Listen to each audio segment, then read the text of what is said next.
bate-papo matinal sobre todas as notícias que impactam os mercados domésticos e internacionais. Hoje é dia 30 de agosto, são 10h30 da manhã. Vamos começar pelas notícias domésticas.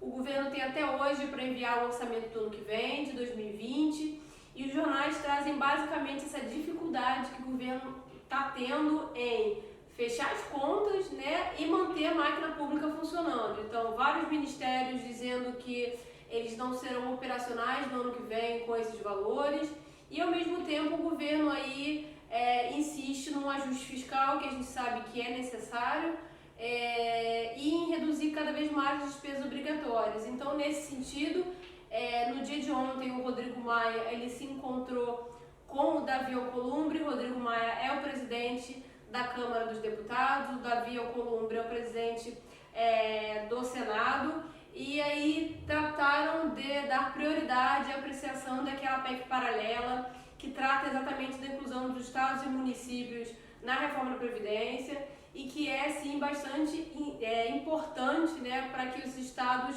sendo incluídos aí ajudem no ajuste fiscal. Então, o que a gente sempre fala, né, a gente sabe que a situação dos estados e municípios em relação à Previdência também é ruim, é deficitária, assim como na União.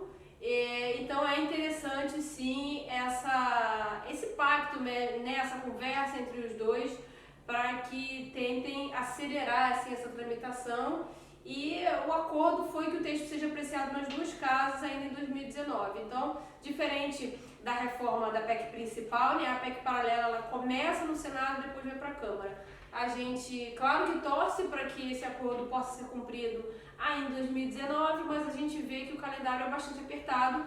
Se a gente lembrar que a reforma da Previdência ela começou no início do ano, aí, na volta do Congresso, em fevereiro, a funcionar, né, a tramitar, e a gente está ainda em agosto, fim de agosto, setembro praticamente ainda, em tramitação no Senado. Então esperar que uma paralela vá fazer todo esse caminho até o final do ano é otimista, mas vamos torcer, né?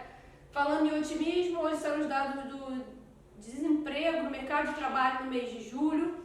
A taxa de desemprego caiu de 12% para 11,8% no mês de julho, no trimestre encerrado em julho, a taxa trimestral, e veio melhor do que a estimativa do mercado, que era de uma redução para 11,9%. O que a gente destaca é que o nível de ocupação ele subiu, ele alcançou 54,7% no trimestre encerrado em julho, e no mesmo período ano passado ele estava ali em 53,9%. O que é esse nível de ocupação, né? É o número de pessoas ocupadas em relação à população economicamente ativa. Tá, e o que é a população economicamente ativa? São todas as pessoas, as pessoas em idade entre 10 e 65 anos, a população trabalhadora entre 10 e 65 anos, mesmo que eventualmente ela esteja desempregada. Então o que a gente está falando é que o número de ocupados sobre essa base de trabalhadores aumentou, ou seja, tem mais pessoas ocupadas, né? Só que como o desemprego segue elevado, ainda não existem pressões salariais, né? E a gente vê isso que a inflação está extremamente baixa. Então, o rendimento médio habitualmente recebido, ele caiu 0,1% em relação ao mesmo período de 2018 e caiu 1% em relação ao trimestre encerrado em abril. Mas, como a massa salarial ela é aí uma multiplicação da população ocupada sobre os rendimentos, e a população ocupada subiu, essa massa salarial ela continua subindo, e ela cresceu aí 2,2% em relação ao mesmo trimestre de 2018, impulsionado, como já falei, pela população ocupada. Aí a gente tem que lembrar a forte correlação que tem esse crescimento da massa salarial sobre o consumo, né?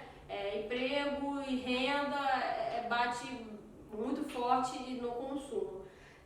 Hoje, acabando aqui no mercado doméstico, a gente destaca que o Banco Central não tem nenhuma ação programada de swap reverso conjugado com leilão de spot.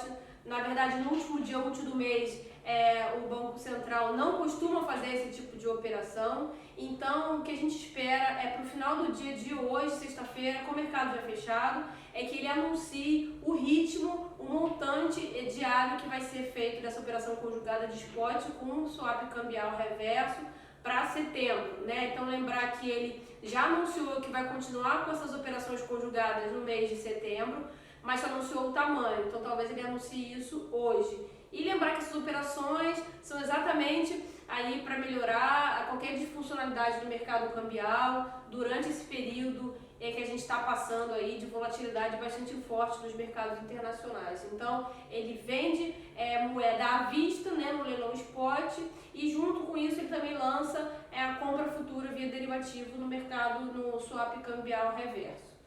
Passando para o mercado externo, é bem curtinho hoje, na verdade é bem mais do mesmo, né? Porque a agência de classificação de risco Standard & Poor's ontem cortou o rating da Argentina para default seletivo. Assim, não deixa de ser esperado, né? Ou seja, não tem nenhuma surpresa nisso, exatamente porque a gente já anunciou aqui no dia de ontem que a Argentina anunciou uma reestruturação da sua dívida. Isso é uma maneira aí, um certo eufemismo de dizer que ela anunciou que não vai pagar suas dívidas de médio e curto prazo e propôs aí um cronograma para pagamento dele de forma mais suave ao longo do tempo.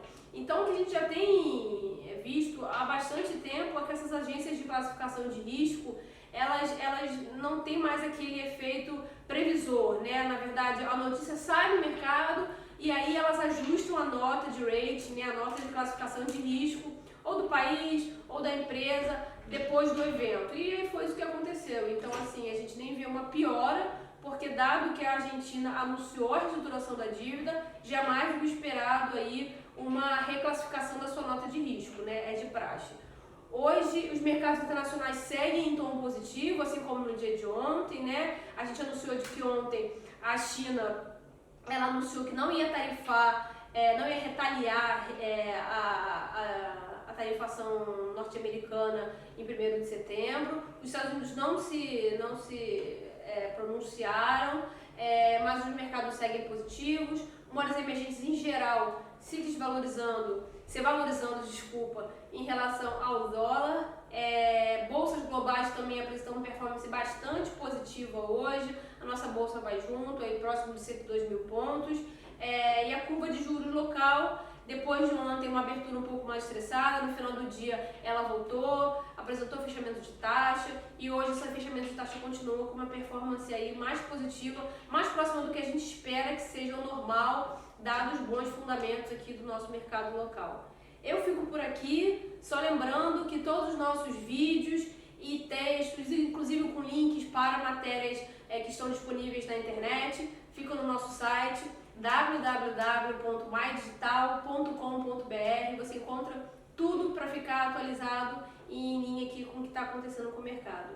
Eu desejo um bom fim de semana para vocês, espero vocês na segunda. Tchau, tchau!